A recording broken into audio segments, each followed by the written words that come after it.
નમસ્કાર વિદ્યાર્થી મિત્રો, ધોરણ 9 વિજ્ઞાન વિષયના પ્રકરણ નંબર 3 પરમાણુ અને અણુઓ ના 5મા લેક્ચરમાં આપ સર્વે વિદ્યાર્થી મિત્રોનું ફરીવાર હાર્દિક સ્વાગત છે। યાદ કરો, છેલ્લા તાસની અંદર આપણે પરમાણુ તત્વના જુદા જુદા જે પરમાણુઓની સંજ્ઞાઓ છે એના વિશે આપણે અભ્યાસ કર્યો હતો કે પ્રાચીન સમયમાં તત્વની સંજ્ઞાઓ કઈ રીતે નક્કી કરવામાં આવી હતી। તો યાદ કરીએ કે એના પ્રાપ્તિ સ્થાનને આધારે, પછી એના રંગ ઉપરથી, અને ડાલ્ટને જે પરમાણુને દર્શિત કરતો હતો તો પરમાણુની સંજ્ઞા દર્શાવતી સંજ્ઞાઓ રજૂ કરી હતી। તો એ પ્રાચીન સમયમાં એ રીતે સંજ્ઞા દર્શાવવામાં આવતી। અને આધુનિક સમયમાં કે તો IUPAC સંસ્થા દ્વારા, જેનું નામ પણ આપણે જાણીએ છીએ IUPAC નું કે international union of pure and applied chemistry, એ સંસ્થા દ્વારા કેટલાક નોર્મ્સ, નિયમો જાહેર કરવામાં આવ્યા હતા। અને એને આધારે આજે તત્વોની સંજ્ઞાઓ છે જુદી જુદી સ્વીકારવામાં આવે છે। એના પછી આજે આપણે એક નવો જ મુદ્દો, જેનું નામ છે પરમાણ્વીય દળ, જેને અંગ્રેજીમાં કહેવાય એટોમિક માસ, એટલે કે પરમાણુનું દળ, એના વિશે આજે શીખીશું।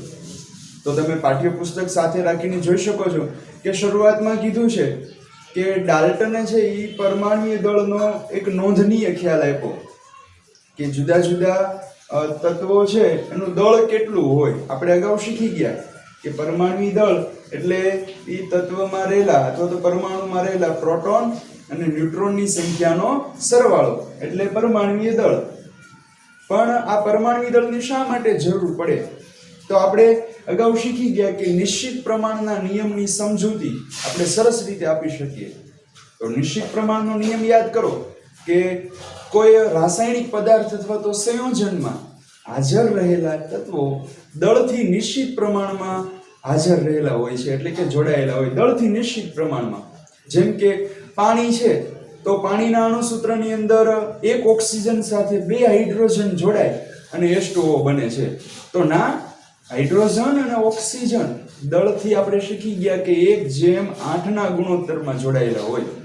તો ઈ દળ શા માટે આપણે જાણવું પડે કે ઈ કોઈ પણ પદાર્થ કે સંયોજન બને એમાં કેટલા તત્વોની જરૂર પડશે એનો આપણને ખ્યાલ આવે, એટલે કે ઈ નિશ્ચિત પ્રમાણનો જે નિયમ હતો એની સમજૂતી આપણે આપી શકીએ। એટલા માટે પરમાણ્વીય દળ મેળવવું આપણા બધા જ માટે આવશ્યક થયું। એટલે વૈજ્ઞાનિકો પ્રેરિત થયા કે જુદા જુદા તત્વો 118 છે તો એનું પરમાણ્વીય દળ કેટલું હશે એવું એ લોકો જાણવા માટે પ્રેરિત થયા, ઉત્સાહિત થયા। અને એ લોકોએ અવલોકન કર્યા, પ્રયોગો કર્યા, પણ એક વ્યક્તિગત જુદા જુદા તત્વોનું પરમાણ્વીય દળ ડાયરેક્ટ ન મેળવી શક્યા। એની માટેનું શું કરવું પડ્યું કે ભાઈ રાસાયણિક સંયોગીકરણના 2 નિયમો, દળ સંચયનો નિયમ અને નિશ્ચિત પ્રમાણનો નિયમ, અને કોઈ પણ પ્રક્રિયા દરમિયાન જે નવું સંયોજન બને એ સંયોજનના દળ ઉપરથી કોઈ પણ તત્વ કે પરમાણુનું સાપેક્ષ દળ મેળવવું। અને એને આધારે ઘણા બધા તત્વો છે 118 એ બધા જ તત્વોનું દળ મેળવવામાં આવ્યું, બરાબર? એટલે આપણે યાદ રાખશું કે પરમાણ્વીય દળ બધા જ તત્વોનું કઈ રીતે મેળવવામાં આવ્યું તો કે રાસાયણિક સંયોગીકરણના 2 નિયમો છે, એ 2 નિયમો અને કોઈ નવું સંયોજન બને એ સંયોજનના દળ ઉપરથી જે તે પરમાણુનું સાપેક્ષ દળ આપણે મેળવી શકીએ। એટલે કે એક સંયોજન, ધારો કે H2O છે, આ H2O પરથી મને હાઇડ્રોજન અને ઓક્સિજનનું દળ મળી ગયું, તો હવે કોઈ પણ અન્ય તત્વ જો ઓક્સિજન સાથે જોડાય તો મને જો ઓક્સિજનનું દળ ખબર હોય તો એના ઉપરથી હું એની સાથે અન્ય જોડાતા તત્વોનું દળ મેળવી શકું, એટલે એને સાપેક્ષ દળ મેળવવું એમ કહેવાય, બરાબર? કે સંયોજન પરથી અન્ય તત્વોનો આપણે સાપેક્ષ દળ મેળવી શકીએ। ચાલો આપણે એક ઉદાહરણ પાઠ્યપુસ્તકમાં આપ્યું છે એનાથી ચર્ચા કરીએ। તો કે કાર્બન મોનોક્સાઇડ, જેનું અણુસૂત્ર તમે જાણો છો,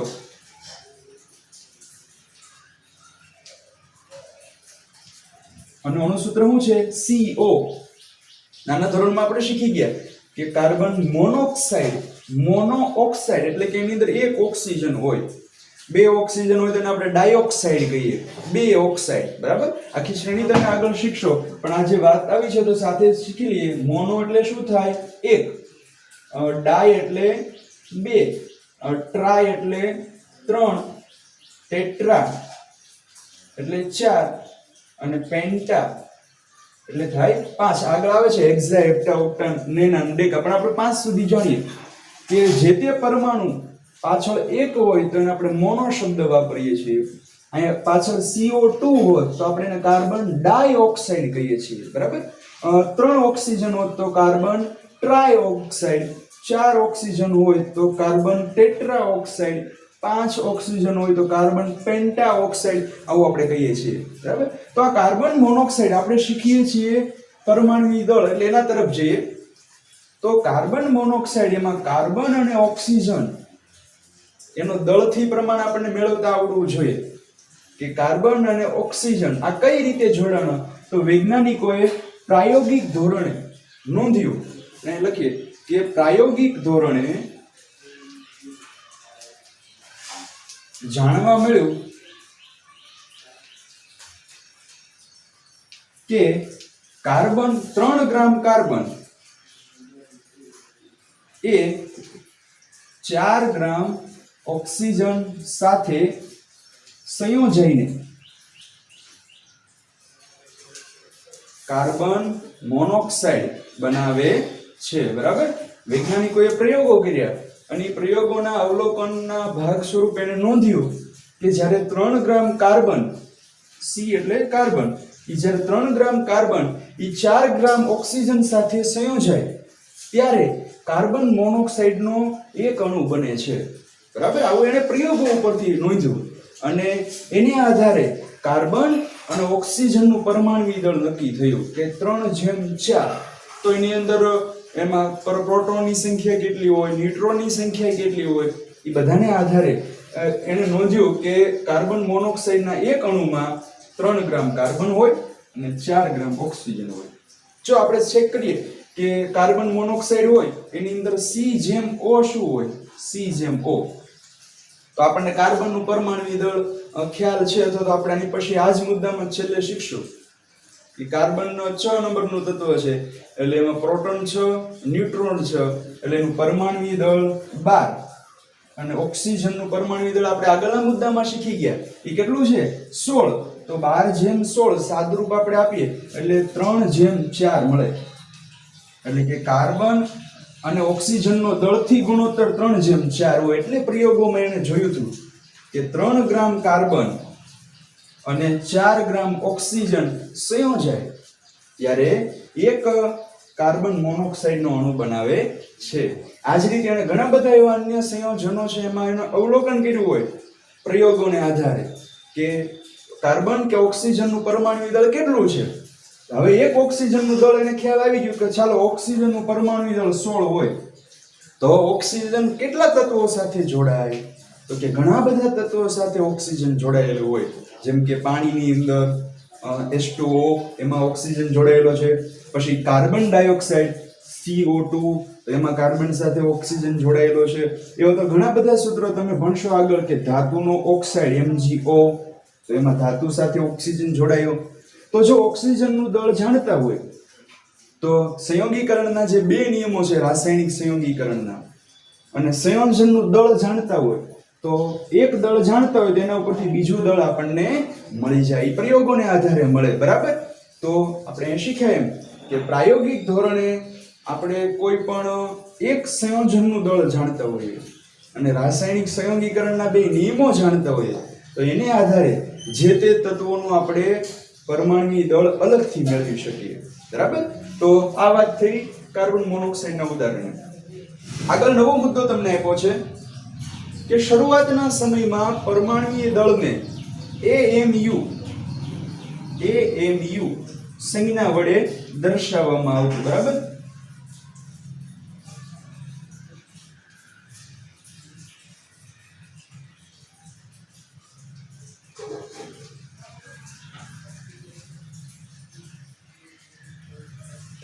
શું શરૂઆતમાં પરમાણુ દળનો જે એકમ છે આ પરમાણુ દળનો એકમ AMU વડે દર્શાવવામાં આવતો, પણ ત્યારબાદ IUPAC સંસ્થા છે એ IUPAC સંસ્થાએ પરમાણુ દળનો એકમ U જાહેર કર્યો, ખાલી ફક્ત U, બરાબર. આપણે નોંધ લખીએ કે IUPAC સંસ્થાએ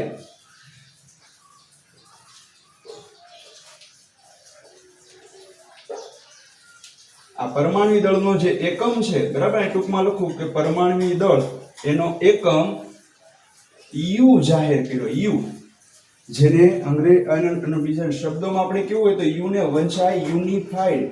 શું વંચાય? યુનિફાઈડ. એટલે કે આ હવે હાલમાં પરમાણુ દળનું એકમ યુનિફાઈડ એટલે કે યુ વડે દર્શાવ. ધારો કે આપણે અહીંયા જોયું કે ઓક્સિજનનું પરમાણુ દળ 16 છે, તો આપણે લખવું હોય સાંકેતિક ભાષામાં કે ઓક્સિજનનું પરમાણુ દળ 16 છે, તો પાછળ શું લખવું પડે? 16 યુ લખવું પડે, બરાબર.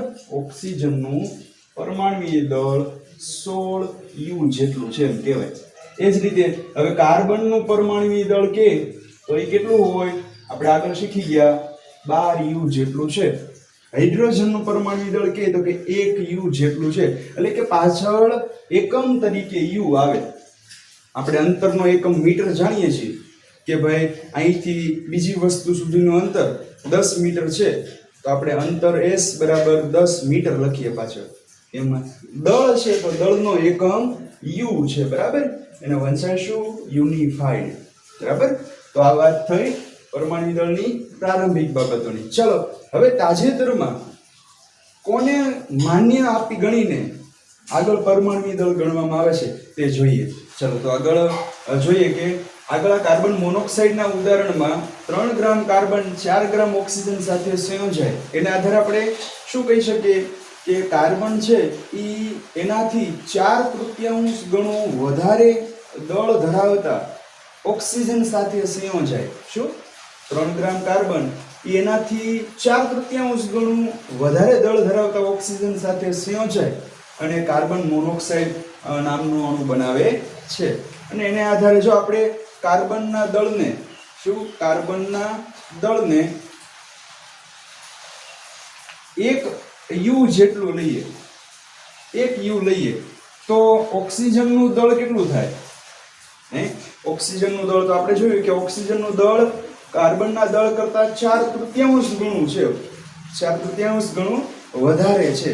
તો 4/3 ગણું વધારે છે એટલે 4/3 કરીએ એટલે આપણને 1.33 સમથિંગ મળે.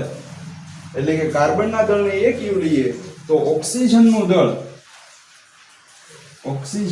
દળ આપણને 1.33 યુ જેટલું મળે, બરાબર. તો પાઠ્યપુસ્તકની આંકડા આપ્યા છે એ આપણે ધ્યાનમાં રાખીશું કે કાર્બનનો દળને આપણે 1 યુ લઈએ તો ઓક્સિજનનું દળ કેટલું મળે?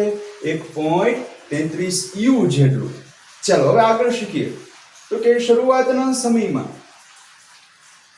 લખીએ કે શરૂઆતમાં જે તે તત્વોનું જે દળ નક્કી કરવામાં આવ્યું એ કોના આધારે નક્કી થયું હતું? તો શરૂઆતમાં જે કુદરતી રીતે ઓક્સિજન મળતો, જો કુદરતી રીતે ઓક્સિજન મળવો અને કૃત્રિમ રીતે ઓક્સિજન મળવો એમાં શું ફેર? તો કે આપણે પ્રયોગશાળાની અંદર પાણીનું વિદ્યુતીય વિભાજન કરીએ તો ત્યારે પણ ઓક્સિજન મળે. તો એ આપણે પ્રાયોગિક ધોરણે કૃત્રિમ રીતે બનાવેલો કહેવાય. પણ પ્રકાશ સંશ્લેષણની ક્રિયા દ્વારા કુદરતી રીતે જે ઓક્સિજન પ્રાપ્ત થતો હોય એને આપણે કુદરતી ઓક્સિજન કહીએ. તો જે આ કુદરતી ઓક્સિજન છે એ ઓક્સિજનના 1/16 ભાગને, આપણને ખ્યાલ છે કે ઓક્સિજનનું પરમાણુ દળ 16 છે, પણ જે કુદરતી રીતે ઓક્સિજન મળે એના 1/16 ભાગને એક એકમ પરમાણુય દળ તરીકે સૌપ્રથમ લેવામાં આવ્યું હતું, બરાબર. શા માટે ઓક્સિજનની પસંદગી કરવી? એટલે કે ઓક્સિજનના 1/16 ભાગને પ્રમાણિત માન આપી અને બીજા પરમાણુના દળ નક્કી કરવામાં આવતા. શા માટે ઓક્સિજનને તે સ્વીકારવામાં આવ્યું કે એની મદદથી બીજા પરમાણુના દળ શા માટે નક્કી કરવામાં આવ્યા? તો એની માટે 2 કારણો હતા. એમાંનું પહેલું કારણ હતું કે ઓક્સિજન છે ને એ એવું તત્વ છે એ બીજા અન્ય તત્વ સાથે ઝડપથી જોડાઈને સંયોજન બનાવે. જો સંયોજન એટલે આપણે શીખી ગયા કે 2 કે 2 થી વધારે તત્વો રાસાયણિક પ્રક્રિયાથી જોડાઈને નવા જ ગુણધર્મ ધરાવતો પદાર્થ બનાવે તો એને આપણે સંયોજન કહીએ છીએ. તો આ ઓક્સિજનની એક ખાસિયત હતી કે અન્ય તત્વો 118 જેમાંથી ઘણા બધા તત્વો સાથે ઝડપથી જોડાઈ જાય અને નવું સંયોજન બનાવે. એટલે કે ઈ કારણસર એને ઓક્સિજનને માન્યતા આપીને અન્ય પરમાણુના દળ ઓક્સિજનની સાપેક્ષમાં ગણવામાં આવતા, બરાબર. એટલે કારણ પહેલું શું કે ઓક્સિજન ઘણા બધા નવા સંયોજનો બનાવે છે, બરાબર. ટૂંકમાં આપણે લખીએ છીએ. અને બીજું કારણ કે ઓક્સિજન જે તત્વો સાથે જોડાય તો એ સંયોજનની અંદર તત્વો નિશ્ચિત ધન પૂર્ણાંક સંખ્યાથી જોડાતા હતા. શું? તત્વો સંયોજનની અંદર ધન પૂર્ણાંક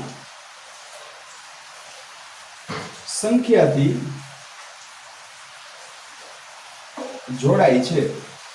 આ બે કારણોસર શરૂઆતમાં ઓક્સિજનની સાપેક્ષમાં જે તે પરમાણુના દળ નક્કી કરવામાં આવતા, પરંતુ ત્યારબાદ હાલમાં સર્વસામાન્ય સ્વીકૃતિ મળી એની આધારે કાર્બન 12 ના સમસ્થાનિક ઉપરથી, યાદ રાખજો, હાલમાં સર્વસામાન્ય સ્વીકૃતિ જ્યારે IUPAC સંસ્થાઓ છે કે જે તત્વની સંજ્ઞા, એનું દળ, આ બધું નક્કી કરે, તો એને સર્વસામાન્ય સ્વીકૃતિ આપી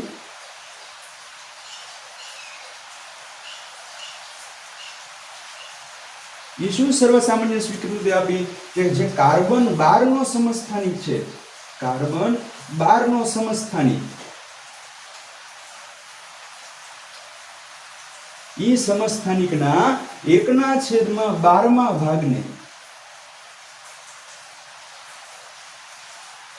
પ્રમાણિત એક એકમ પરમાણુ દળ લેવું. એટલે કે કાર્બન 12 નો જે સમસ્થાનિક છે ને 1/12 ભાગને એક એકમ પરમાણુ દળ લઈ અને જે તે તત્વોના પરમાણુ દળ છે એ મેળવવામાં આવે. જો 1/12 ભાગ એટલે શું? કાર્બનનું પરમાણુ દળ 12, એટલે એક પરમાણુનું દળ કેટલું થયું? 1 યુ જેટલું થયું. 12 ગુણ્યા 1/12 એટલે 1 યુ જેટલું થાય. એટલે કે 1 ગ્રામ દળની અંદર 1 યુ જેટલું પરમાણુ દળ રહેલું. એવું હાલમાં એવું નક્કી કરવામાં આવ્યું. એટલે કે કાર્બન 12 ના સમસ્થાનિકનો 1/12 ભાગ છે એની સાપેક્ષમાં જે તે તત્વોના પરમાણુ દળ છે એ નક્કી કરવામાં આવ્યા છે. આપણા પાઠ્યપુસ્તકમાં એક સરસ મજાનું ઉદાહરણ આપ્યું છે કે એક ફળ વિક્રેતા, એટલે કે જે ફળનું વેચાણ કરતો હોય, એ વ્યક્તિએ એક તરબૂચ લીધું. એ તરબૂચની એક સરખી 12 ચીર કરી અને એની એક ચીર છે એને કાર્બન કેમ 12 સમસ્થાનિકમાંથી 1/12 ભાગ કીધો, એમ 12 ચીર કરી એટલે તરબૂચના એક સરખા 12 ભાગ થયા. તો એ એક ચીરને એને એક એકમ એવું પ્રમાણિત કર્યું. એટલે કે કોઈ બીજું ફળ વેચવું હોય તો એની એક ચીરનો ભાગ એટલે નક્કી કરી લીધું કે આખું સફરજન 12 કિલોનું કે 1200 ગ્રામનું છે, ધારો કે 1200 ગ્રામનું, તો એક ચીર કેટલા ગ્રામની થઈ? એને 10 વડે ભાંગી નાખો તો કે 120 ગ્રામની. તો કોઈ વસ્તુ એને બીજે ફળ દેવું હોય, કોઈ કેમ કે મને 120 ગ્રામ દ્રાક્ષ કે અન્ય કોઈ પણ ફળ આપો, તો એક ચીર મૂકે અને એને આધારે બીજી વસ્તુ જોખીને ગ્રાહકને આપી શકે. આવું જ તે પહેલાના સમયમાં થતું. તમે યાદ કરો કે જ્યારે તોલ માપ ન હતા, જે ગ્રામ, કિલોગ્રામ, 1 કિલોનું તોલ માપવું, બરાબર, વજનનું 5 કિલોનું કે મણનું વજનનું પહેલા નહોતું, ત્યારે કઈ રીતે વસ્તુ જોખતા? તો કે એ કંઈક પ્રમાણિત માપ લઈ લેતા કે આ વસ્તુનું દળ આટલું હોય તો એ મૂકે એક બાજુ, અને એક બાજુ કોઈ પણ વસ્તુ લેવા આવે એ મૂકે.